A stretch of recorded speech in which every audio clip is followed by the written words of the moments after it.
Bonsoir à tous. Bonsoir à tous. Je pense que je fais rentrer les participants au fur et à mesure. Didier, je te laisse la parole pour les premières présentations, si ça te convient. Allez, c'est parti.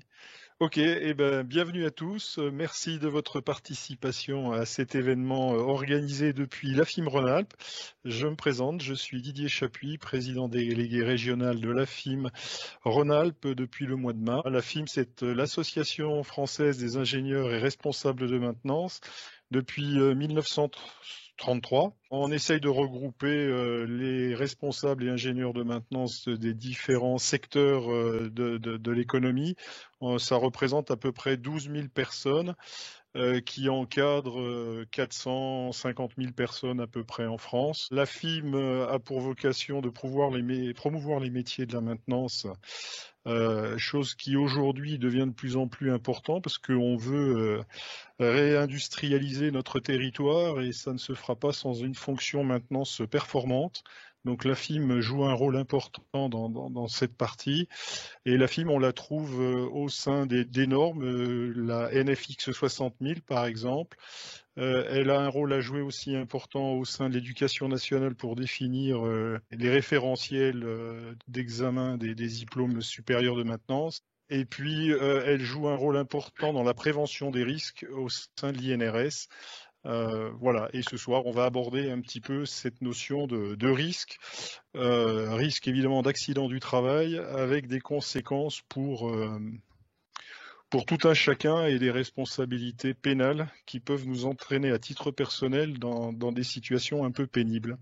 Voilà, et donc on est réunis ce soir avec le cabinet Abdou et Valérie qui va nous présenter son activité et son exposé de ce soir. Merci Didier, bonsoir à tous. Alors au fur et à mesure, je fais rentrer les différents participants. Nous sommes une petite vingtaine pour le moment. Quelques mots de présentation et puis après on attaquera le cœur de cette session qui est censée durer 1 heure sur les aspects de responsabilité civile et pénale en matière de sinistre dans le cadre d'une opération de maintenance. Alors le cabinet Abdou, pour ceux qui suivent nos actualités et publications, est spécialisé dans la défense des entreprises en matière de droit de la sécurité sociale, droit pénal du travail et droit du travail. Depuis quelques années maintenant, nous sommes partenaires avec la FIM puisque nous avons soit des connexions, soit des contacts et des réseaux en commun. Et au bénéfice d'une rencontre avec Didier, on a estimé qu'il était utile et nécessaire de dynamiser l'antenne Rhône-Alpes de la FIM, et notamment par le biais de webinaires, de visioconférences. Donc, ça a vocation à promouvoir l'activité sur la région, mais plus généralement à promouvoir le partenariat et cette synergie entre la prévention d'un côté et le support juridique de l'autre. Donc mon cabinet est situé sur Lyon et nous traitons en moyenne par mois entre 120 et 150 audiences réparties sur l'ensemble du territoire. Donc par la suite, si vous souhaitez, nous pouvons échanger également à ce sujet. Mais sans plus attendre, si ça vous convient Didier, je vous laisse la parole pour attaquer l'introduction. Ok, merci. Voilà, donc le constat que l'on a fait tous, c'est que la maintenance est un métier où l'activité est particulièrement dangereuse. On relève à l'échelon national pratiquement 33% des accidents sur l'ensemble des accidents du travail qui surviennent en gros chaque année. 33% d'accidents du travail, certains sont très graves avec des infirmités et morts d'hommes. Et on a voulu parler de ces sujets extrêmement pénibles malheureusement qui conduisent à la mort de personnes. Et dans ce cas, quand un responsable de maintenance arrive sur les lieux de l'accident, c'est un choc. C'est un choc que de se retrouver avec évidemment le gyrophare bleu des pompiers et puis le SAMU. Et puis malheureusement, le choc, c'est de découvrir qu'il y a aussi la gendarmerie qui est là et qui investigue sur les lieux. Et là, on commence à sentir que le problème est important en termes de responsabilité. L'accidenté, bah, il est par terre, il est soit mort, soit dans le coma. Et donc là aussi, il y a un choc à la rencontre de l'accidenté qui est évacué par les pompiers et le SAMU. Et puis, il y a une personne qui tourne aussi dans les alentours et qui a, comme les gendarmes, un certain nombre de questions qui posent un peu à tout le monde. Et c'est l'inspecteur du travail. Voilà. Et ces choses-là sont vraiment pas souhaitables. Et il y a des solutions pour éviter d'en arriver jusque-là. Donc, c'était l'idée un petit peu de présenter les risques encourus par les employeurs et les responsables de maintenance, parce que justement, ce sont eux qui sont confrontés au plus grand nombre d'accidents et c'est eux qu'on retrouve le plus souvent sur le banc des accusés au civil et au pénal. Donc, en général, 35% des cas sont liés à un défaut d'organisation du travail. 27% des cas sont des défauts liés à la gestion des ressources humaines. Et dans 20% des cas, c'est les activités elles-mêmes, c'est-à-dire les intervenants qui génèrent ce risque, voilà, qui génèrent l'accident. Donc, je vais laisser Valérie nous présenter son exposé sur ces sujets qui nous concernent et qui nous engagent dans nos activités au quotidien. Merci Didier. Alors, effectivement, pourquoi la maintenance est l'activité qui malheureusement recueille en temps, en gravité qu'en fréquence une sinistralité et la sinistralité la plus importante en matière d'industrie?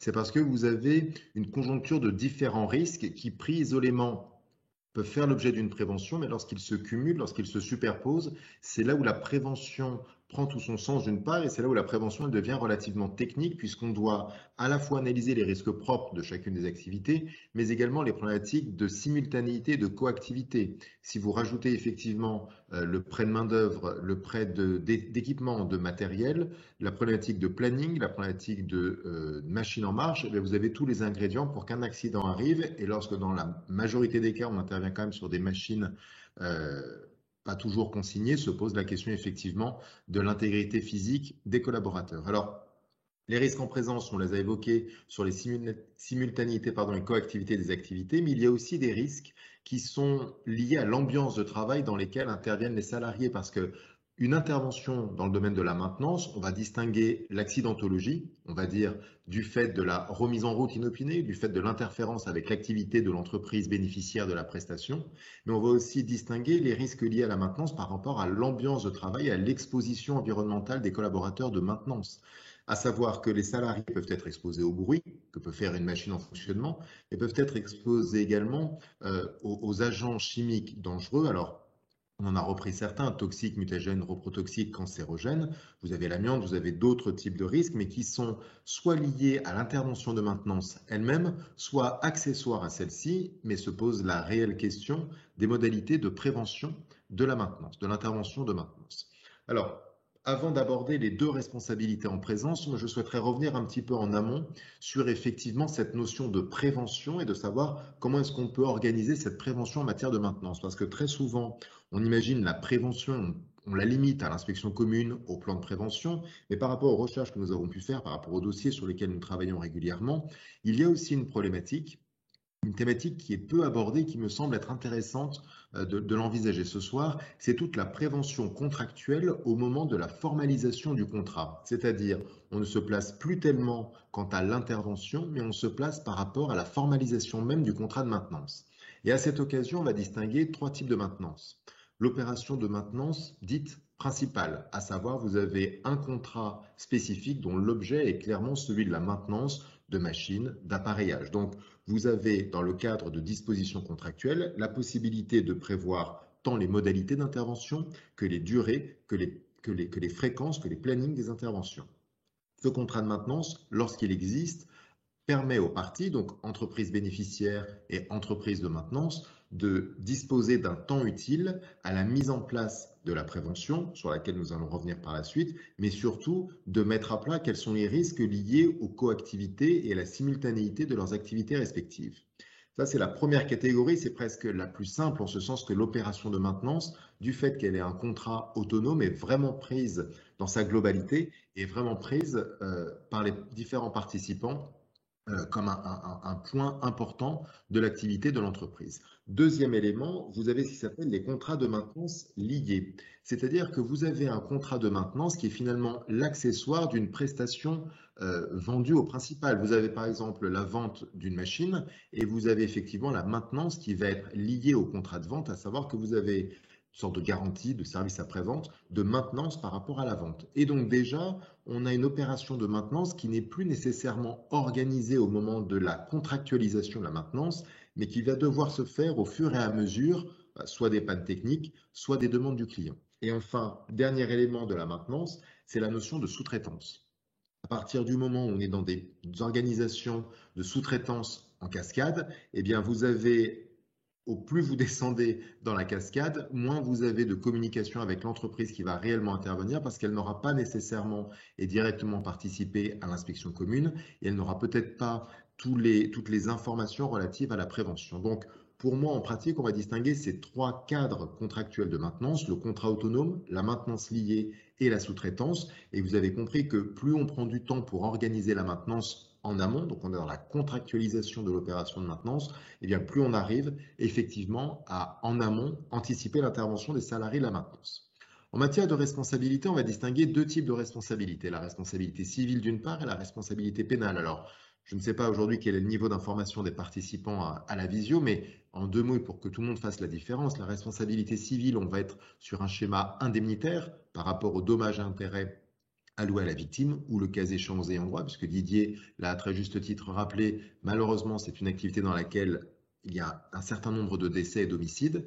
Et vous avez le deuxième volet de la responsabilité, qui est la responsabilité dite pénale, où là, effectivement, on va distinguer la personne morale et la personne physique, selon qu'il s'agisse de l'auteur direct ou du délégataire, où là, on est vraiment sur la répression et la poursuite. Donc, soit emprisonnement avec sursis, soit peine d'amende, qui peut indirectement aboutir à la reconnaissance de responsabilité civile, puisque bien qu'il s'agisse de deux contentieux distincts, très souvent la responsabilité pénale pardon, va entraîner la responsabilité civile.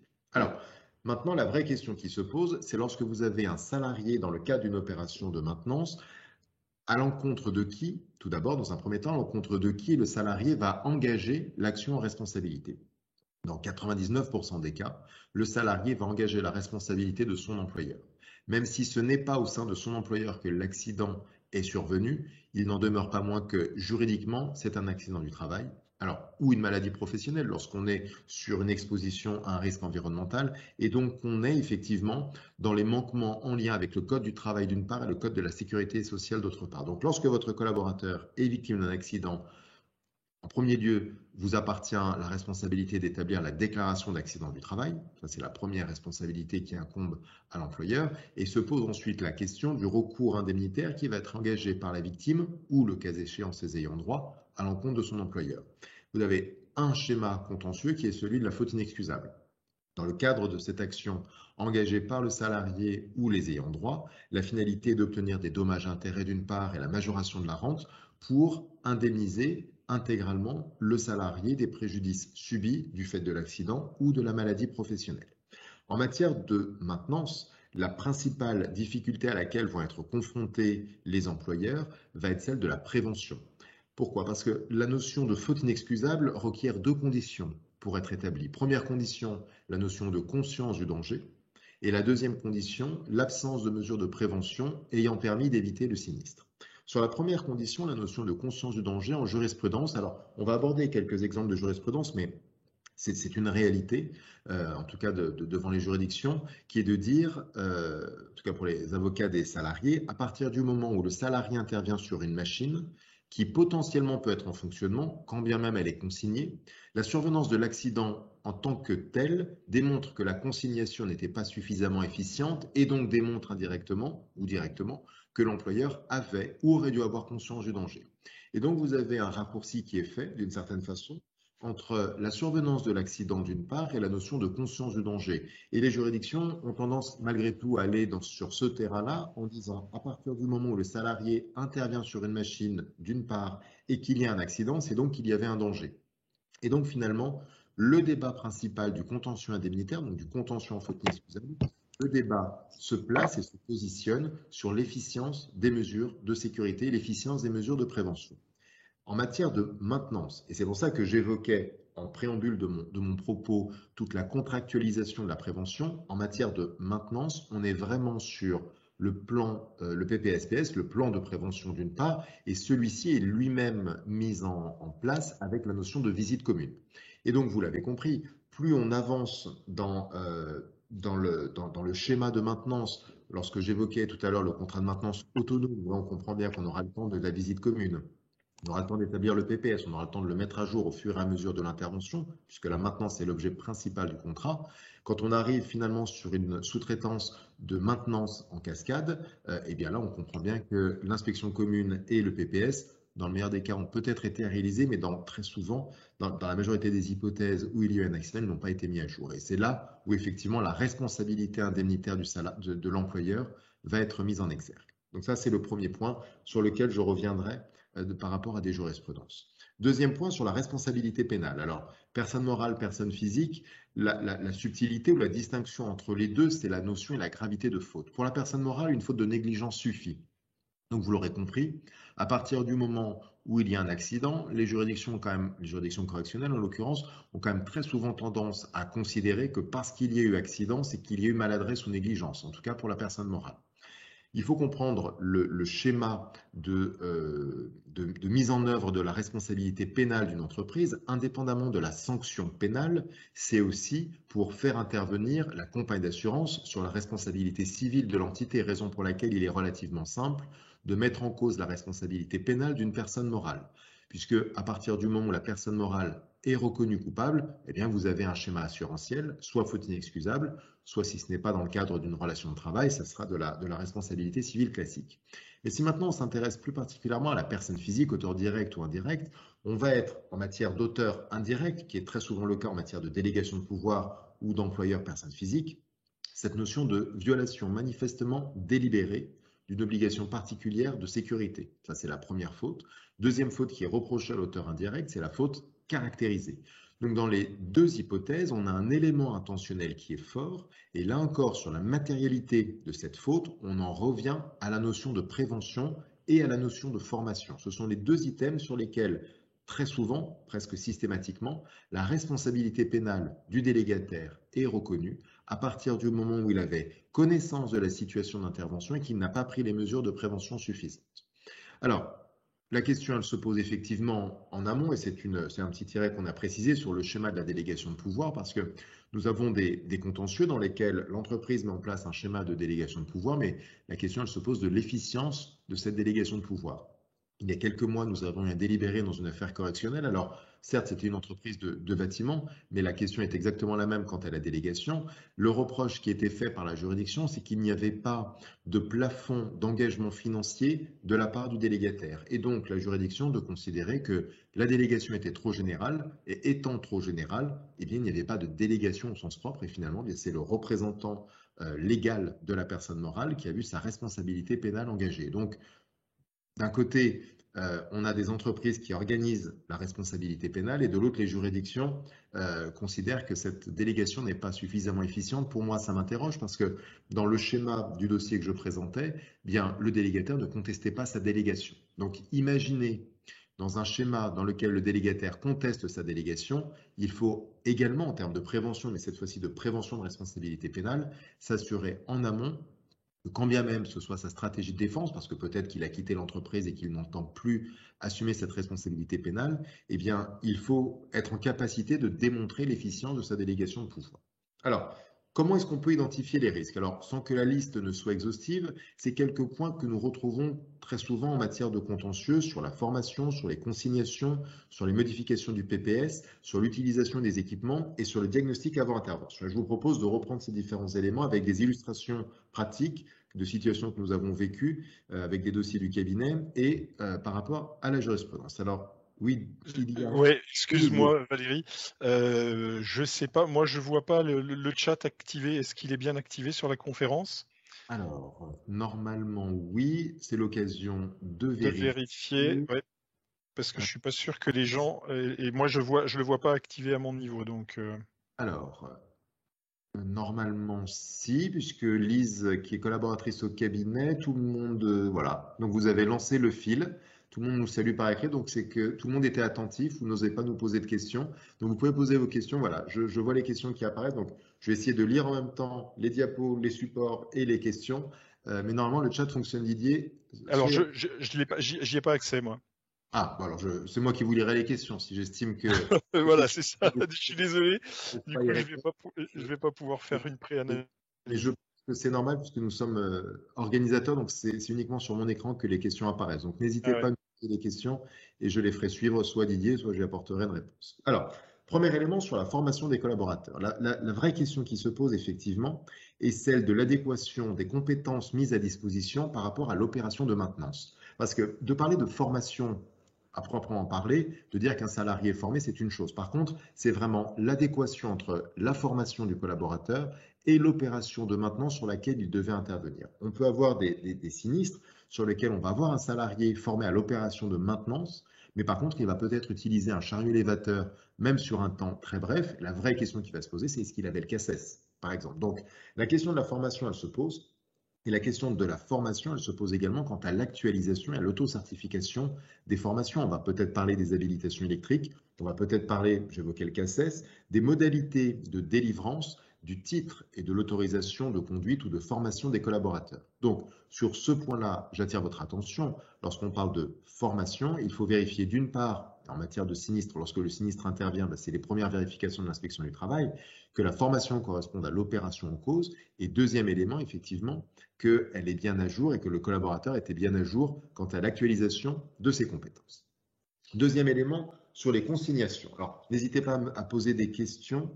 Alors, un peu plus de détails sur le niveau de formation des personnes de maintenance. Alors, peut-être Didier, peut-être que tu peux répondre sur ce point-là, sur le niveau de formation des personnes de maintenance.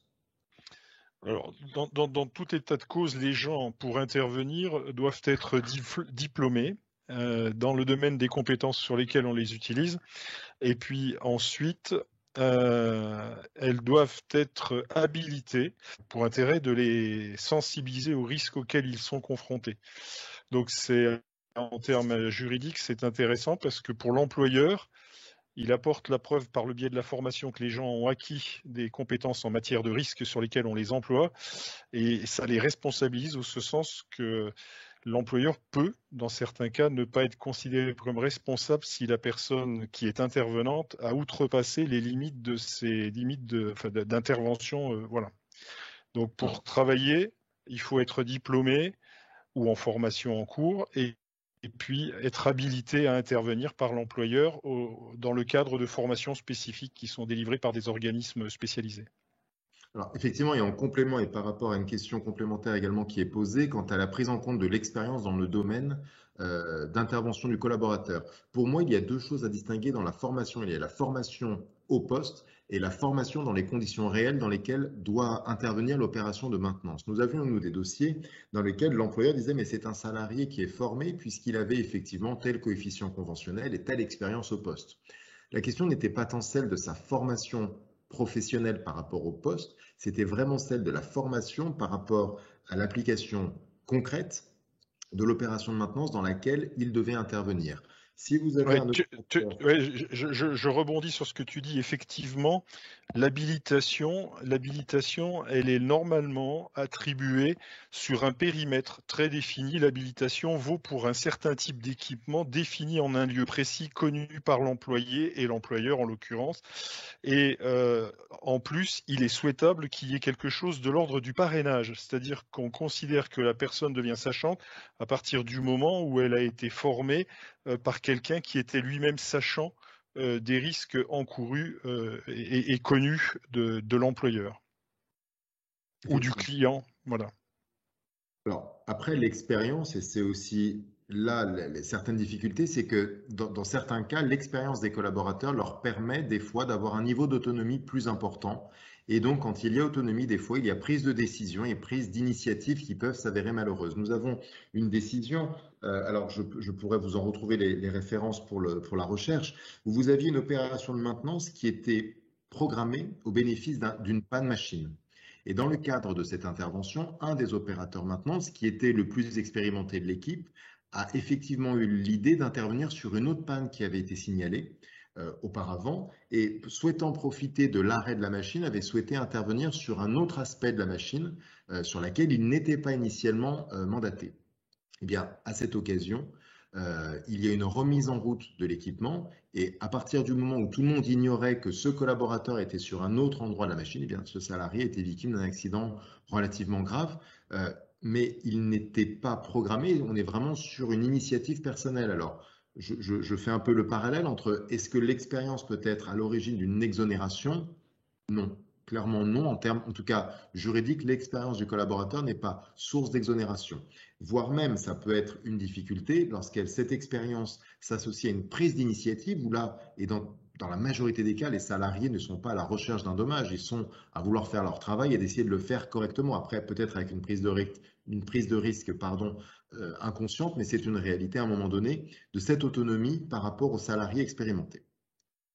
Alors, on va prendre les questions sur le PPS sur le troisième petit tiré. On va aborder la problématique des consignations parce que la problématique des consignations est importante. La notion de consignation, d'un point de vue juridique, je vais vous en retrouver la définition.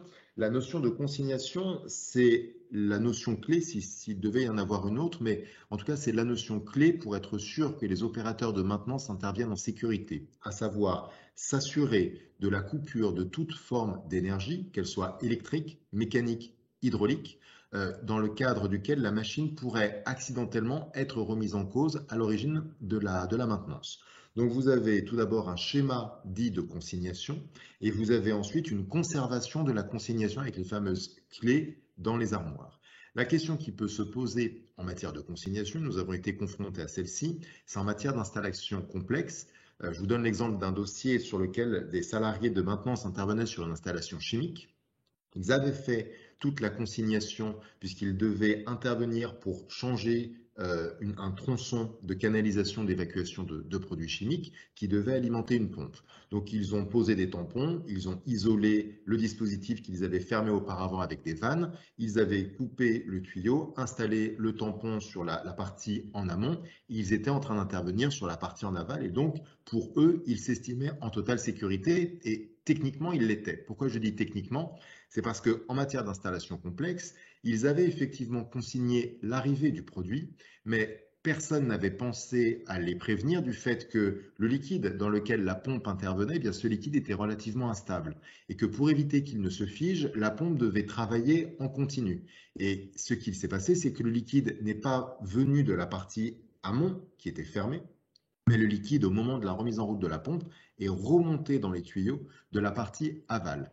Et donc, vous avez cette problématique de consignation qui a certes été mise en œuvre, mais qui n'a pas été efficiente en ce sens que le risque n'a pas été clairement identifié. Alors, certes, par l'entreprise de maintenance, mais c'est surtout l'entreprise bénéficiaire qui ne l'a pas informé du fait que la pompe devait être remise en route. Donc, pour moi, la notion de consignation, elle n'est pas à identifier de façon autonome et on doit l'analyser avec l'ensemble des risques de l'entreprise au sein de laquelle l'entreprise de maintenance doit intervenir.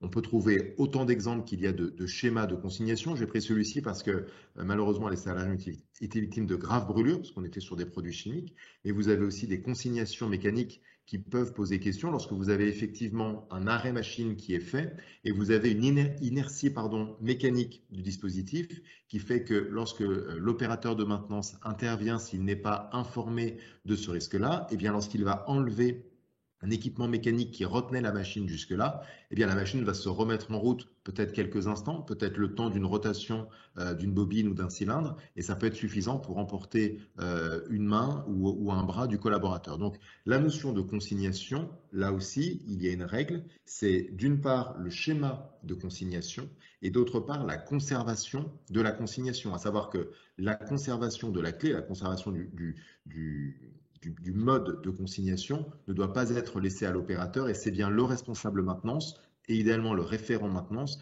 qui doit être le dépositaire pour être sûr, en tout cas à côté maintenance, que les opérateurs interviennent en toute sécurité. Didier, peut-être, le temps que je reprenne quelques questions, peut-être avez-vous une observation, un retour d'expérience sur les problématiques en termes de consignation? Oui, non, mais tout est très bien dit. Effectivement, la consignation procède d'une connaissance des procédés de fabrication. Malheureusement, trop souvent, on ne considère que le procédé dans le sens où il fonctionne effectivement. Et un tuyau de rejet, ça peut être, lorsque l'installation est coupée, un tuyau d'alimentation et d'alimentation de risques chimiques, comme vous l'avez évoqué. Donc, le sujet doit être travaillé par des gens qui connaissent le process, par des gens de la maintenance, c'est-à-dire que l'un ne peut pas se faire sans l'autre. L'analyse de risque doit se faire systématiquement et avec les gens qui connaissent le process, et avec les gens de la maintenance qui, eux, imaginent le risque qui ne peut pas se produire. Mais en général, quand il y a un accident, c'est toujours avec le risque qui ne pouvait pas se produire qu'il survient. Donc l'analyse de risque, ensuite, elle doit être formalisée, donc établie sur la base de schémas, de plans. Elle doit être formalisée en termes matériels, voilà, sur des plans.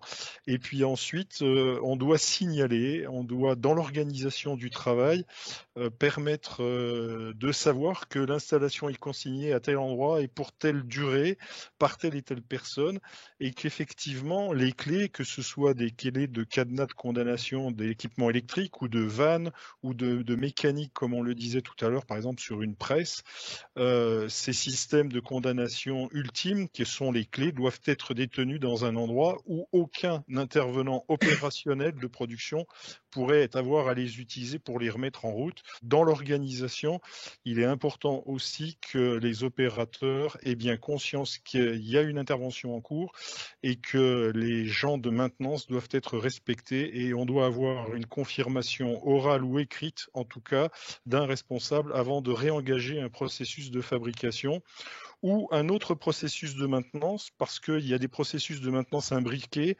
avec ce qu'on appelle des risques de coactivité, où différentes équipes de maintenance interviennent, et même si elles se connaissent, bien sûr que c'est pire que si elles ne se connaissent pas, peuvent générer un risque de l'une sur l'autre, malheureusement, si les opérations sont typiquement des opérations de coactivité à risque, qu'elles soient chimiques ou gravitaires, si les gens travaillent les uns au-dessus des autres. Voilà.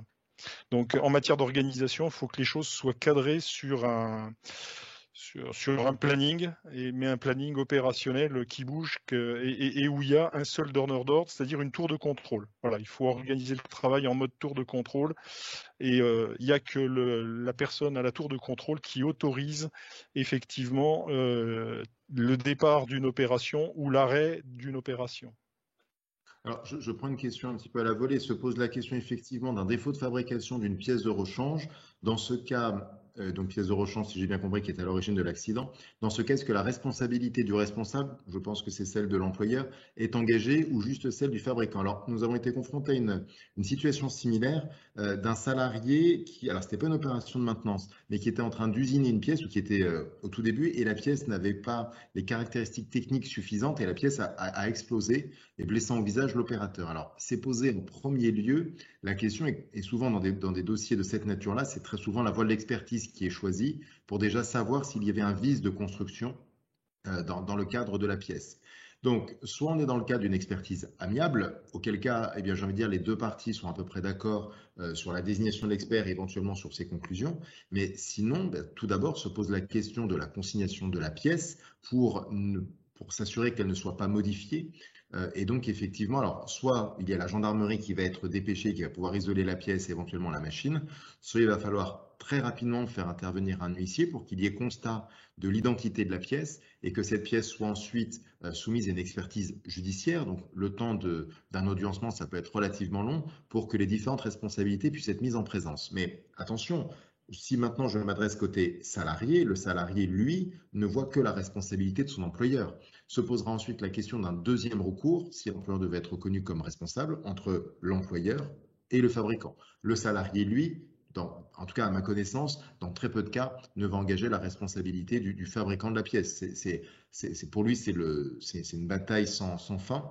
Alors qu'il est beaucoup plus simple d'envisager la responsabilité de l'employeur, notamment par rapport soit aux moyens de prévention, soit à l'équipement donné pour usiner la pièce en l'occurrence. Alors, Ouais, Valérie, en complément de ce que tu abordes là, et pour répondre un peu plus en phase avec la question sur le cas des pièces de rechange, la pièce de rechange est une fourniture qui a été achetée. Alors, dans le cas où elle est usinée par l'équipe de maintenance, c'est le cas que tu viens d'évoquer, mais dans le cas où la pièce est achetée, on doit avoir un bon de livraison. C'est vraiment important de comprendre que dans le cas de l'enquête, on fera une recherche et on ira chercher la faute de celui qui a fourni l'équipement. Et ce n'est pas une facture qui justifiera les choses, c'est bien le bon de livraison avec une traçabilité d'un numéro de série de fabrication et qui permettra d'identifier la défaillance éventuelle effectivement technique de la pièce.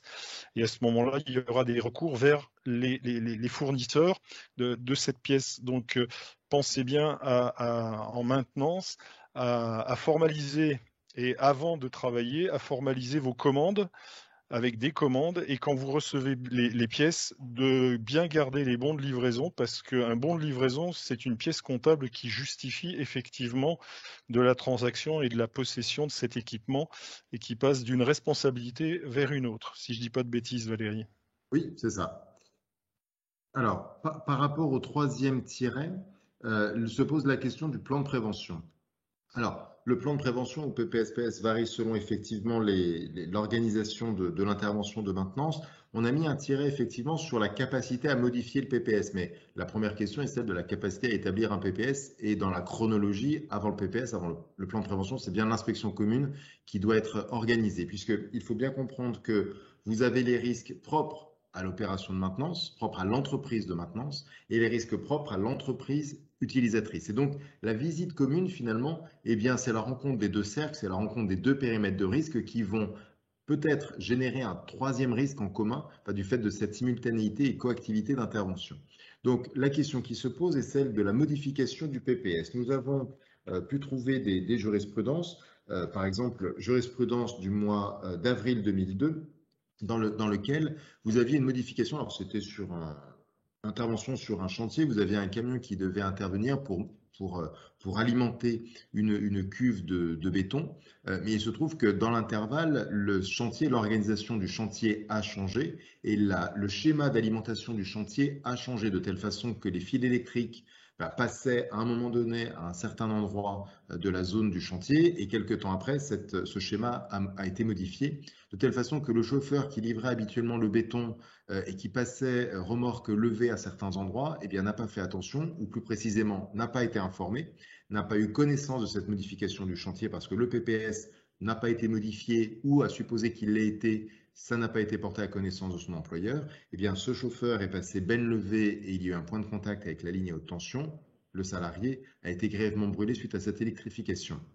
La question de la modification du PPS, pour nous en pratique, quand on voit sur les auditions pénales, quand on voit sur les différents échanges entre l'entreprise de maintenance et l'entreprise bénéficiaire de l'intervention, c'est vraiment le rôle du référent maintenance. C'est vraiment lui qui va être le point pivot et le point central dans la communication de l'évolution de l'intervention. Soit ça peut être une évolution par rapport à la machine elle-même, par rapport au process industriel général, soit ça peut être une évolution par rapport à de l'imprévu, en lien directement cette fois-ci avec la maintenance, où il va devoir peut-être retarder la remise en route de la production, où on va devoir avoir un autre schéma de production le temps que la maintenance se termine. Donc on a vraiment une communication et une vraie difficulté en termes d'identification du référent maintenance. Cette personne ou ce service doit être identifié tant par les collaborateurs de la maintenance que par l'entreprise utilisatrice.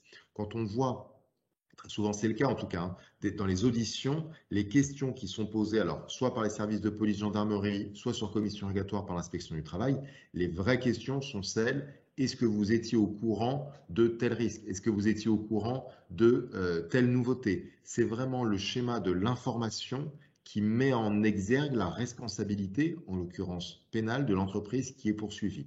Donc, la capacité à modifier un PPS, toute entreprise peut l'avoir. On va dire sur le principe, il n'y a pas trop de difficultés. Par contre, c'est la question, c'est la remontée de l'information et le timing de remontée de cette information. Parce que lorsque l'information remonte, on pourrait imaginer que tant que le PPS n'est pas modifié, eh bien, l'opération de maintenance est suspendue le temps que les collaborateurs soient clairement informés des nouvelles modalités de leur intervention.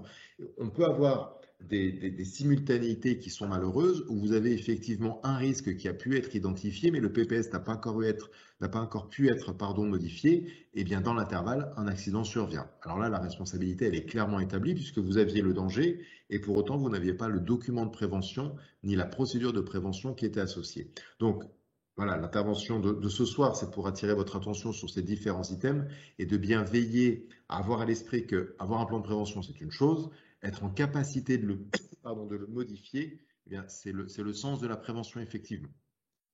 Didier, tu as peut-être une observation sur la Bon, bah, prévention commune? oui, elle revient à ce que j'appelais tout à l'heure ma tour de contrôle. C'est-à-dire qu'à partir du moment où on rentre dans des opérations d'intervention complexes, là on parlait d'un chantier dans le domaine du bâtiment avec électrisation d'un poids lourd, ou qu'on soit dans un arrêt d'usine où il y a différentes interventions avec différents arrêts d'énergie, remises en route d'énergie qui sont des fois bien sûr nécessaires pour la réception des travaux qui ont été faits et donc des coactivités sectorielles ou de compétences multiples. Il est indispensable d'avoir un PC sécurité, c'est-à-dire qu'il faut que cette analyse de risque en amont du chantier ait été parfaitement conduite sur des tas de plans différents en fonction des différentes actions, et qu'il y ait un planning d'établi et qu'il y ait un chef d'orchestre dans ce PC sécurité qui va manager les consignations, les déconsignations, les lancements d'activités avec la gestion de ces différentes coactivités possibles pour éviter justement que surviennent ces risques aléatoires. Donc le canevas, c'est le PPSPS, c'est le PGP, le PDP, le plan de prévention. Toujours est-il qu'effectivement, quand les choses sont complexes et qu'il y a beaucoup d'intervenants, rien de tel que pour gérer le risque d'avoir des acteurs de prévention immédiate avec cette tour de contrôle, ce PC sécurité qui décide si oui ou non on lance l'action. Voilà. Et à ce moment-là, le PDP ou le PSPS n'est qu'une partition qui a vocation à être interprété parce qu'il y a trop d'interactions et on passerait notre temps à faire des papiers. On ne pourrait pas réaliser les chantiers s'il fallait sans arrêt les PDP, PSPS. Bon, donc le mieux, c'est une analyse de risque bien cadrée et bien circonscrite, mais surtout bien managée dans l'instant T par des équipes sachantes en matière de sécurité. Voilà. Là, on a parlé de PPS et plan de prévention par rapport à cette coactivité et simultanéité d'activités, mais en amont, il faut avoir à l'esprit que chaque entreprise, qu'elle soit de maintenance ou l'entreprise bénéficiaire, doit être dotée de son document unique d'évaluation des risques.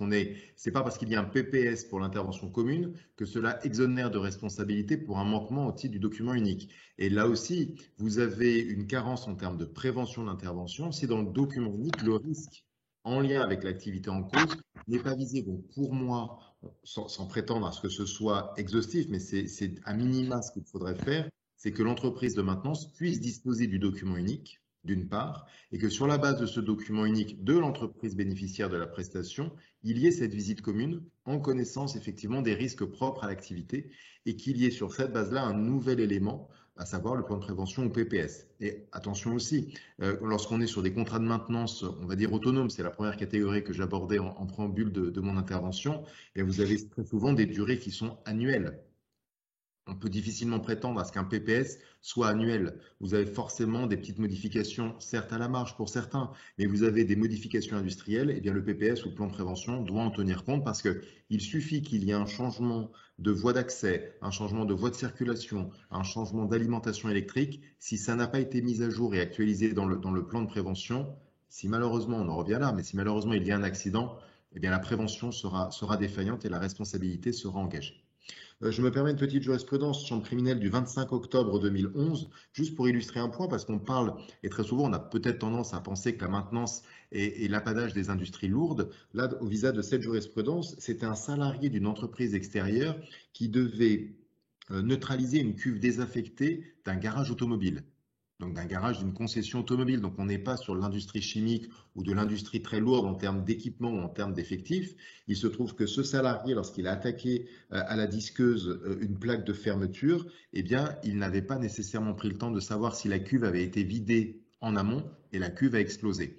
Raison pour laquelle, effectivement, dans le cas des dispositions tant du Code du travail que du document unique, s'était posé la question de la visite et de l'inspection commune d'une part et du document unique parce que dans le document unique de l'entreprise bénéficiaire de la prestation, eh bien, le risque associé aux abords de cette cuve n'avait pas été envisagé.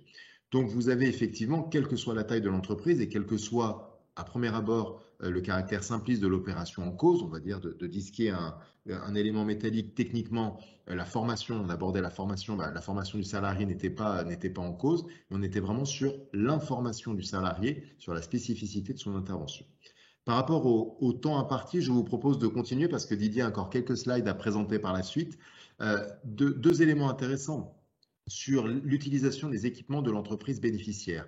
J'évoquais effectivement sur le fait que des salariés peuvent intervenir dans l'entreprise de maintenance, soit avec leur propre appareil, quand c'est de l'appareillage, on va dire léger, mais ils peuvent, et c'est souvent aussi le cas, intervenir avec de l'équipement de l'entreprise bénéficiaire de la prestation.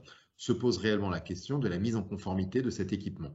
Si l'accident survient du fait d'une non-conformité, l'employeur du salarié de maintenance sera responsable parce qu'il ne se sera pas intéressé, voire inquiété de la conformité et de l'état de l'équipement mis à disposition auprès du salarié. Là, on parle d'accident, mais c'est exactement le même raisonnement qui postule en termes de maladies professionnelles. Vous avez des dossiers dans lesquels des salariés opérateurs de maintenance ont fait du perçage, ont fait du découpage de tuyaux de calorifuge. Eh bien, leur employeur s'est vu reconnaître la faute inexcusable, notamment en termes d'exposition à l'amiante et de cancer bronchopulmonaire, parce qu'il ne s'est pas inquiété ou intéressé de savoir s'il y avait de l'amiante dans le lieu dans lequel les salariés devaient intervenir. Peut-être même que l'entreprise bénéficiaire ne le savait pas elle-même, vous me direz, c'est peut-être vrai, mais il n'en demeure pas moins que c'est une obligation pour l'employeur de s'assurer des conditions d'intervention de ses salariés.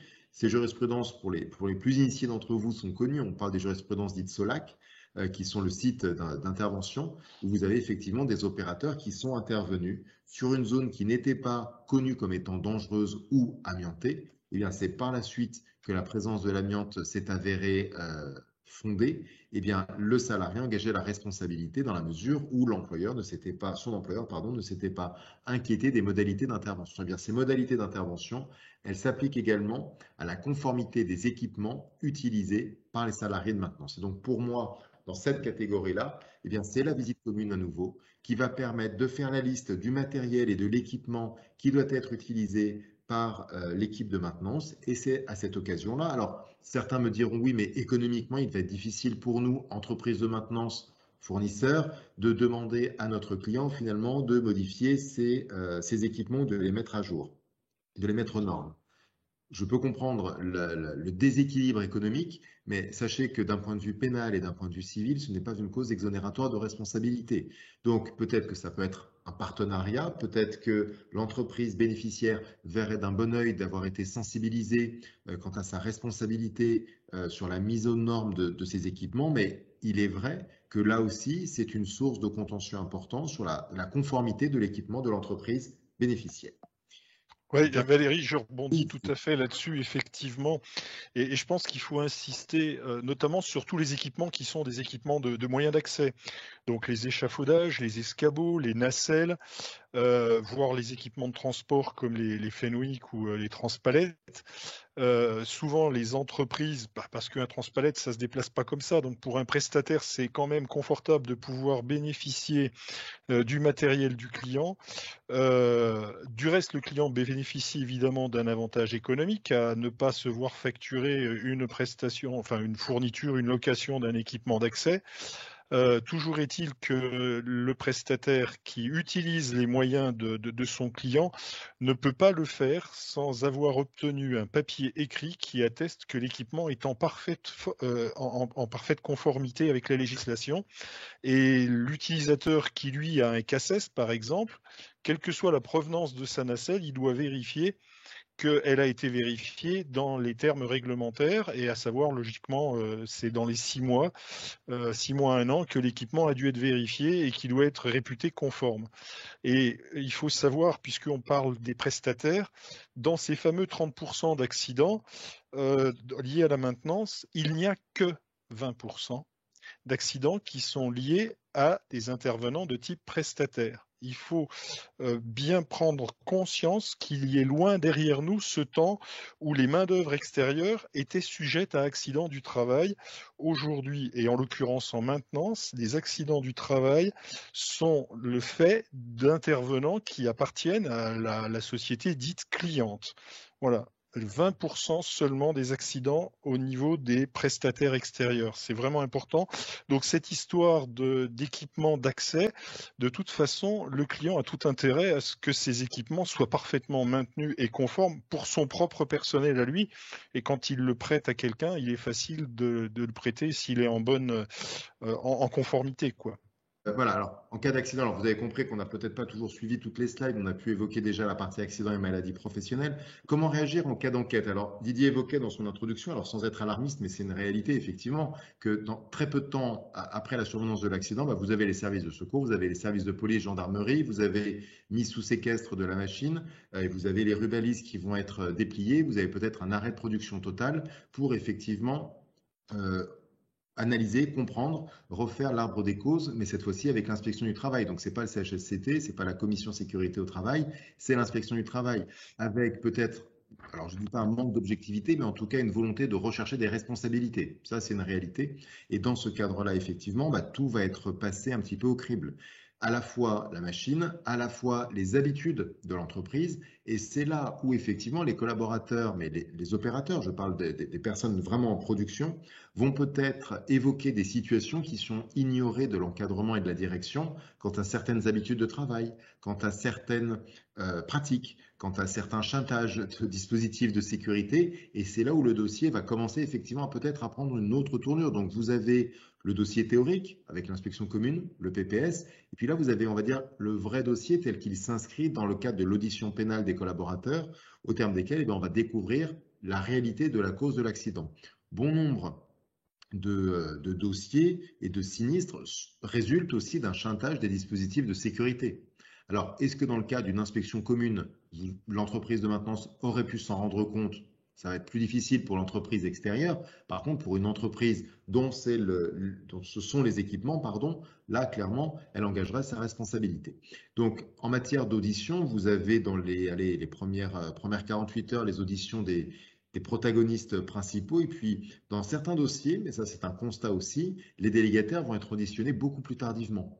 Et vous allez avoir une certaine inertie de l'enquête pénale, alors peut-être par rapport à des problématiques d'effectifs, mais se pose vraiment aussi la question à un moment donné de la continuité de l'activité lorsque vous avez une machine qui est placée sous séquestre. Alors, soit pour les besoins de l'enquête, soit effectivement dans le cadre de l'instruction, on essaie de demander la levée des séquestres, mais tant qu'une expertise et une remise en conformité n'a pas été faite, techniquement la machine elle reste placée sous séquestre. Alors, en cas d'enquête, ce que nous proposons, outre l'assistance aux auditions, mais c'est d'essayer d'établir avec des éléments factuels. Donc l'idée n'est pas de modifier la réalité, mais d'établir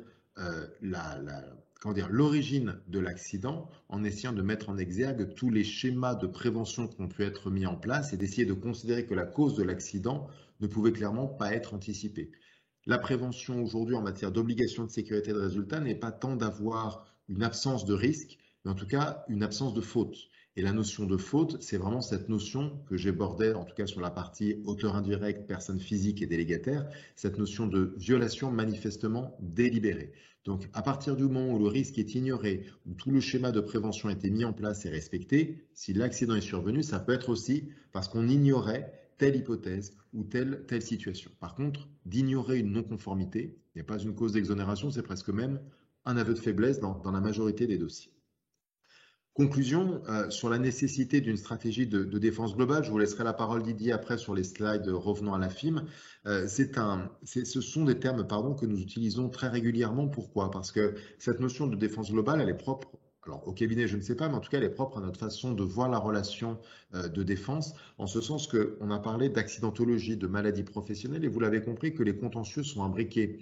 Le contentieux pénal ou du contentieux pénal va dépendre la responsabilité pénale, et de cette responsabilité pénale va dépendre la responsabilité civile. Et donc, on a clairement la vraie défense et la vraie question qui va se poser, elle va être sur l'angle pénal. À partir du moment où nous pouvons prétendre à une relaxe au pénal, on pourrait imaginer une absence de faute civile. Je dis on pourrait parce que une relaxe au pénal n'est pas exclusive d'une faute civile. Par contre, et ça c'est une réalité, à partir du moment où la culpabilité, c'est-à-dire la responsabilité pénale de la personne morale ou du délégataire personne physique est reconnue, clairement on est plutôt dans un schéma de conciliation et un schéma indemnitaire à l'égard du salarié. ce qui n'empêchera pas dans un second temps éventuellement un recours, on l'avait abordé, contre le fabricant de la pièce ou de la machine, ou peut-être contre l'entreprise bénéficiaire de la prestation avec la difficulté d'une relation économique et commerciale. Donc on parle de défense globale parce que il y a tout un aspect de prévention qui est propre à la FIM, mais il y a aussi tout un aspect d'anticipation de défense, notamment avec la mise en place de la délégation de pouvoir, avec cette vérification de l'adéquation entre compétences, formation et opération pour le collaborateur. Didier, je vous laisse la parole sur les slides de la FIM, si cela vous convient. Ok, merci Valérie. Ben oui, donc moi ce que je reprends rapidement ici, ce sont effectivement que les activités professionnelles sont régies par le Code du travail, par le Code de la sécurité sociale, par le Code de la route, par le Code civil, par le Code pénal, par les normes. C'est important. En cas de litige, on fait des fois référence aux normes et puis bien sûr aussi au règlement intérieur des entreprises. Voilà. Donc, respecter les obligations des différentes législations en vigueur, c'est le gage de se prévenir de ce genre de pénibles de choses à faire. Alors, le Code du travail, il y a 9 grands principes à respecter. On l'a vu. Le premier, je dirais que c'est évaluer, c'est essayer d'estimer un peu les risques auxquels on va être confronté. Voilà, pour que les situations ne se produisent pas. À partir du moment où on a une capacité à détecter, à voir un risque, alors à partir du moment où il a identifié, il y a peu de chances qu'on aille vers l'accident. Ensuite, faut adapter le travail aux circonstances professionnelles d'action qui sont mises en œuvre et en matière organisationnelle, notamment à tout ce qui est coactivité. Et puis après, il faut avoir la concept de protection collective, surtout en maintenance. Bien souvent, les équipements ne sont pas forcément maintenables. Régulièrement, on a des équipements qui sont positionnés contre des murs et malheureusement, on ne peut plus intervenir dedans correctement. Donc, les techniciens, les opérateurs de maintenance prennent des risques nécessairement pour pouvoir avoir accès à l'équipement. On l'a vu déjà, la façon de prévenir les risques avant d'engager tous travaux, c'est d'avoir un PPS-PS, c'est d'avoir un plan de prévention, c'est d'avoir fait l'analyse des risques. Voilà, déjà. Je me permets de t'interrompre parce qu'il y avait une question peut-être à laquelle nous n'avons pas répondu quant à la différence plan de prévention et PPS. En matière de maintenance, on va plutôt parler de plan de prévention, effectivement, la notion de PPS étant réservée au bâtiment. Mais dans le cadre d'opérations de maintenance sur un chantier, on peut envisager qu'il s'agisse d'un PPS, mais le plan de prévention est effectivement la sémantique utilisée en matière d'intervention d'une entreprise extérieure, notamment dans le cadre d'une intervention de maintenance, au bénéfice d'une entreprise utilisatrice. Pardon. Voilà, c'était le petit aparté sur le plan de prévention. Complètement. Donc cette analyse de risque est importante à formaliser sous forme de plan de prévention, d'analyse de risque, tout ça simplement. Ça s'appelle aussi un document analyse de risque. Des fois, s'il n'y a pas de PDP, ça peut déjà être le minimum. À savoir que quand vous faites un dépannage, il y a une analyse de risque à faire.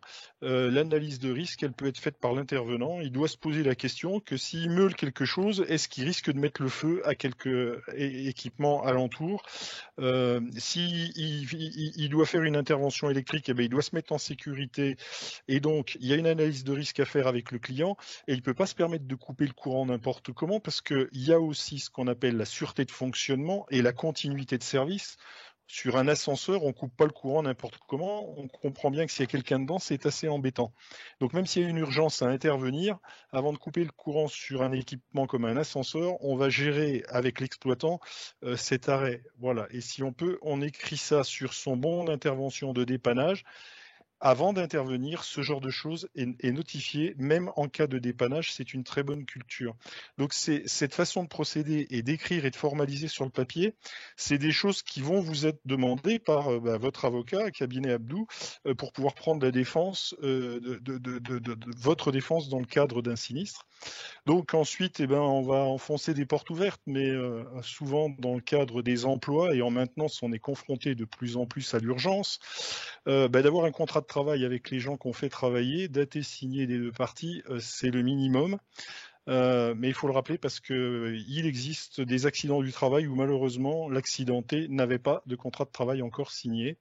Il faut aussi que chaque intervenant soit en règle avec la loi, là aussi.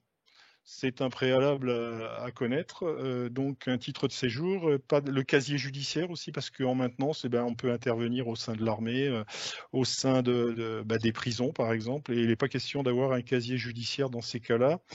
On doit utiliser des intervenants dans le cadre de leurs aptitudes médicales aussi. C'est ballot, mais l'inspecteur du travail, c'est dans le cas d'un accident, c'est une des premières choses qu'il va réclamer. Est-ce que la personne que l'on emploie avait une aptitude médicale à jour et est-ce que les emplois qu'on lui a fait correspondent à ses aptitudes médicales? Est-ce qu'il n'y a pas de restriction sur son aptitude médicale? Avoir les copies des diplômes aussi et des permis, donc véhicules légers, poids lourds, CACES, etc., tout type de permis qui sont nécessaires pour pouvoir exercer une activité professionnelle. Là aussi, les forces de l'ordre et l'inspecteur du travail réclameront ces documents, donc autant les posséder et avoir ça dans le dossier du personnel qu'on embauche avant de l'avoir mis sur le chantier. Là aussi, c'est des documents que vous seront réclamés par votre avocat. Avoir délivré des habilitations, on l'a évoqué, les habilitations c'est important, donc pour les risques électriques, chimiques, ATEX, amiante, démontage d'échafaudage, levage au pont roulant, manipulation d'une charge avec un pont roulant, ça requiert une formation, une habilitation, le grutage évidemment, etc. Donc, trop souvent en maintenance, les accidents surviennent parce que les gens prennent un Fenwick, un Transpalette, et ils ne sont pas habilités à utiliser ce genre d'équipement par leur employeur. Ça ne veut pas dire qu'ils ne sont pas capables de le faire parce que par le passé, dans d'autres entreprises, ils ont peut-être eu à utiliser ce genre d'équipement, sauf que là, avec l'employeur actuel, l'habilitation n'est pas actuellement valable, n'est pas faite, et donc l'employeur peut être mis en responsabilité par défaut d'habilitation, même si son salarié, ça fait 10 ans qu'il manipulait des transpalettes ou des échafaudages. Voilà. Avoir délivré des délégations de pouvoir, Valérie en a parlé, ça aussi c'est comme les habilitations, ça responsabilise. Voilà, donc les délégations de pouvoir, c'est bien de les avoir fait avant d'engager des travaux. Ensuite, avoir des contrats de sous-traitance et des commandes avant d'engager les travaux.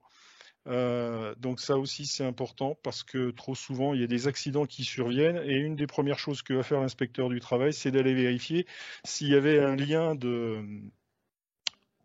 contractuel entre les différents intervenants pour chercher les responsabilités, pour chercher les fautes, comme les disait Valérie tout à l'heure.